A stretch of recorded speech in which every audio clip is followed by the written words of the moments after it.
दोस्तों, क्या आपने कभी सोचा है कि क्यों कुछ लोग बहुत ही बड़े ओहदे पर पहुंच पाते हैं और वहीं कुछ लोग ऐसे होते हैं जो पूरी जिंदगी मीडियोकर लाइफ जीते हैं। बहुत से लोग अपनी किस्मत को कोसते रहते हैं, लेकिन किस्मत हमारे हाथ में नहीं होती। हमारे हाथ में सिर्फ एक चीज़ है जिसे सक्सेसफुल लोग हैबिट्स कहते हैं। और यकीन मानिए दोस्तों, हैबिट ही हमारी लाइफ को बनाती है। So welcome back to our book. और आज हम बात करेंगे स्टीफन कोवे की लिखी गई किताब the 7 habit of highly effective people के बारे में।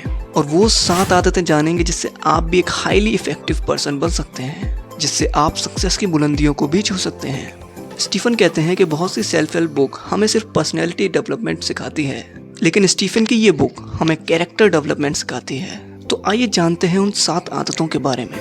Habit number 1, be proactive. दोस्तों, हम इंसानों ने हमेशा अपनी तरक्की पर ध्यान दिया है और इंसान आत्म जागरूक भी होता है, यानी सेल्फ अवेयर होता है। और यही बात हमें जानवरों से बिल्कुल अलग बनाती है, क्योंकि जानवर सोच सकते हैं, समझ सकते हैं, लेकिन अपने अंदर सेल्फ अवेयरनेस नहीं ला सकते।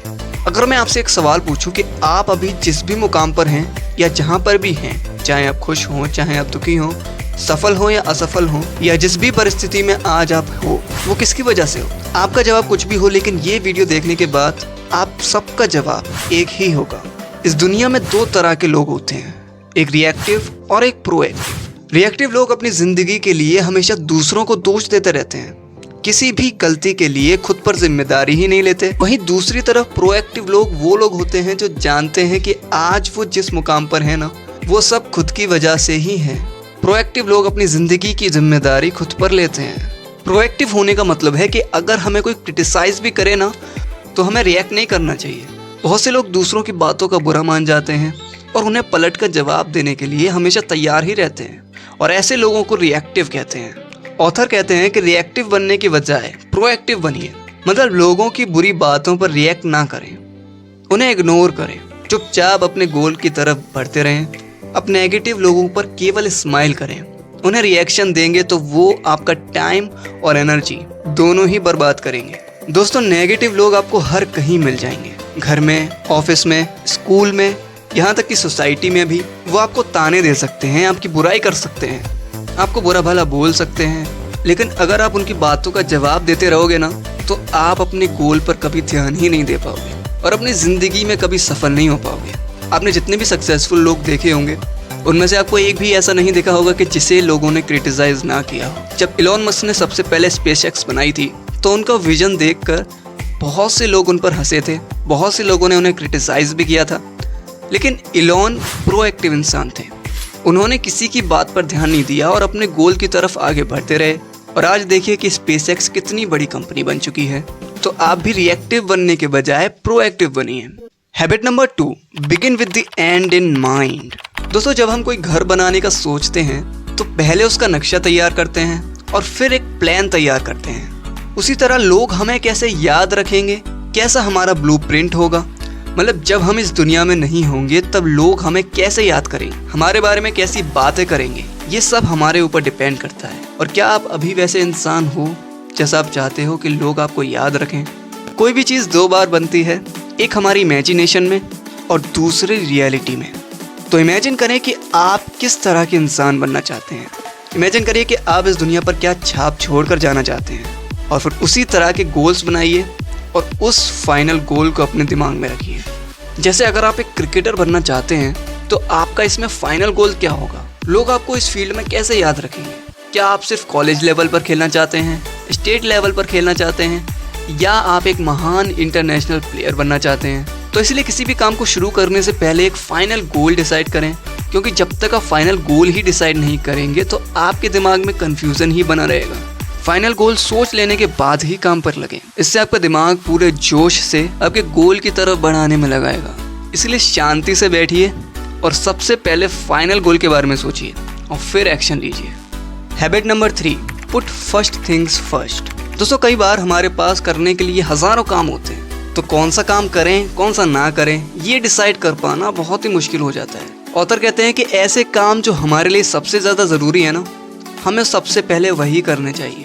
सबसे पहले ज़रूरी कामों को करने का मतलब सिर्फ टाइम मैनेजमेंट नहीं है, बल्कि सेल्फ मैनेजमेंट भी है। इंसान होने के नाते हम सब सेल्फ अवेयर होते हैं, और यही चीज़ हमें सारी लिविंग थिंग्स में सुपीरियर बनाती है, क्योंकि सिर्फ हम इंसान ही खुद को इवेल्युएट कर सकते हैं। और खुद को चेंज कर सकते हैं। जब हमें बहुत से काम होते हैं ना, तो सबसे पहले हमें अपनी प्रायोरिटी सेट करनी चाहिए। लेकिन अगर आपको आपकी प्रायोरिटी ही पता नहीं होगी तो टू डू लिस्ट बनाने से कोई फ़ायदा नहीं है, क्योंकि टू डू लिस्ट बनाकर भी आप वो काम नहीं कर पाएंगे जो आपके लिए सबसे ज़्यादा ज़रूरी है। इसलिए सबसे पहले अपनी प्रायोरिटी ढूंढिए। ये ढूंढिए कि मेरे लिए सबसे इम्पोर्टेंट काम क्या है। और जब आपको अपनी प्रायोरिटी का पता चल जाए तो अपनी टू डू लिस्ट बनाइए और अपने सभी कामों को प्रायोरिटी वाइज नंबर दे दीजिए और सबसे पहले इम्पोर्टेंट चीज़ को पहला नंबर दीजिए। ऐसा करने से आप तेज़ी से अपने गोल्स की तरफ जाएंगे और आपकी प्रोडक्टिविटी भी बढ़ जाएगी। तो इसीलिए सबसे इम्पोर्टेंट काम को सबसे पहले कीजिए और अपने दिन की शुरुआत इम्पोर्टेंट टास्क से कीजिए। Habit number 4, think win win. ये आदत उन बड़े बड़े कॉर्पोरेट लीडर्स में होती है जो आज कॉर्पोरेट की दुनिया पर राज कर रहे हैं। विन विन एक ऐसा सोल्यूशन है जो आपको और उन लोगों को जिनसे आप इंटरेक्ट करते हैं काफ़ी बेनिफिट देगा। जब आपका आपकी फैमिली मेंबर्स, कलीग के साथ कोई इशू होता है तो आप उनसे आर्गुमेंट करने लगते हैं, लेकिन इससे आप बेशक आर्गुमेंट जीत जाएं, लेकिन लॉन्ग टर्म में आपका ही नुकसान होगा। इसलिए ऑथर कहते हैं कि हमें विन विन सोल्यूशन अपनाना चाहिए। आपको कोई ऐसा सोल्यूशन ढूंढना चाहिए जिससे सामने वाले का भी भला हो और आपका भी भला हो। किसी भी आर्गुमेंट में एक जीतता है तो एक हारता है, लेकिन किसी की हार जीत से एक लंबा और मजबूत रिलेशन नहीं बनता। अब इमेजिन करो कि आप एक कंपनी के बॉस हो और आपका अपने कोई एम्प्लॉय के साथ एक डिसएग्रीमेंट हो जाता है, तो जाहिर सी बात है कि आपकी ही बात उससे ऊपर रहेगी, क्योंकि आपका एम्प्लॉय आपकी जॉब की वजह से आपके सामने चुप ही रहेगा।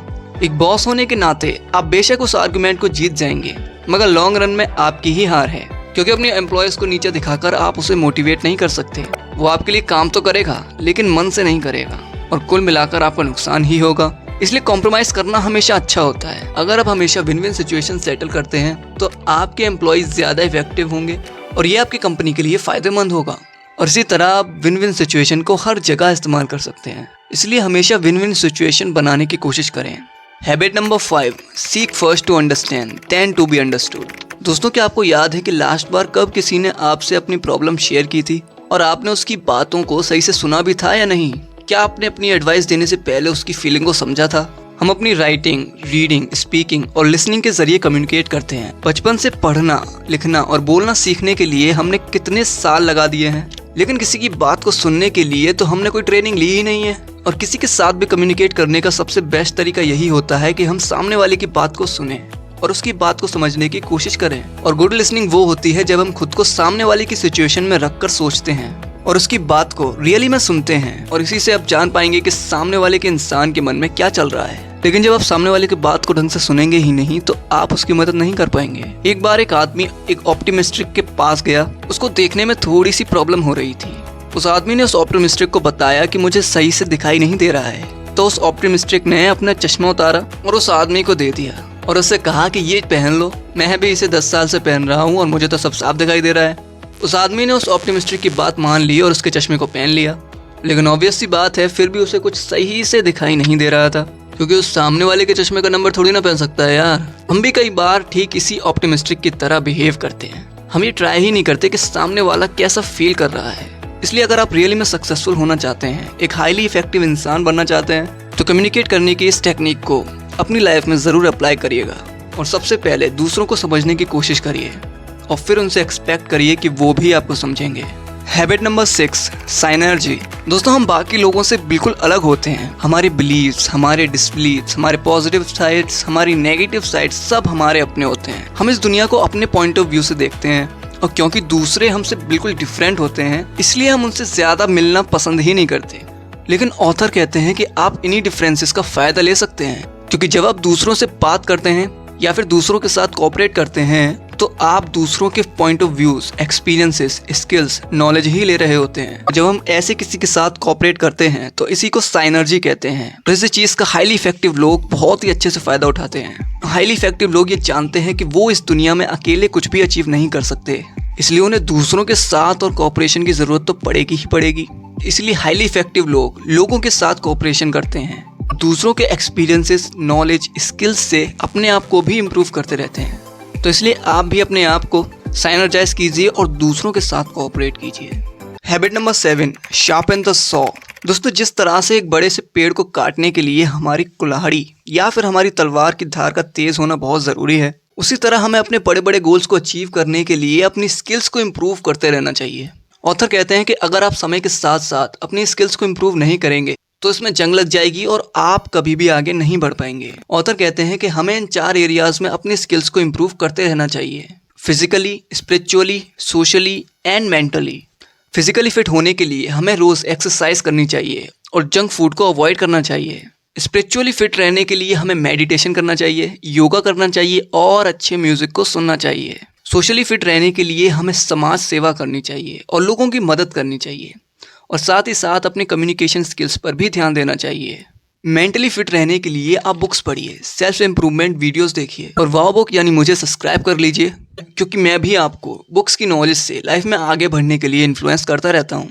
तो ओवरऑल आप हर रोज कुछ ना कुछ नया जरूर सीखिए। ये ट्राई कीजिए कि आप हर रोज कुछ ना कुछ जरूर सीखें और अपनी तलवार की धार को यानी अपनी स्किल्स को शार्प करते रहिए। तो ये थी वो 7 आदतें जो हाईली इफेक्टिव लोगों में होती हैं और इन्हीं 7 आदतों की वजह से कुछ लोग बहुत बड़े मुकाम पर पहुंच पाते हैं। तो आप भी इन आदतों को ज़रूर अपनाइए और अपनी लाइफ में आगे बढ़िए। तो अगर आपको ज़रा भी ऐसा लगा हो कि आपने इस वीडियो से कुछ अच्छा सीखा है तो इस चैनल को सब्सक्राइब कर लीजिए और बेल आइकन दबा लीजिए ताकि आने वाली वीडियोस आप मिस ना कर सकें। तब तक के लिए keep reading, keep growing. Thank you for watching. धन्यवाद।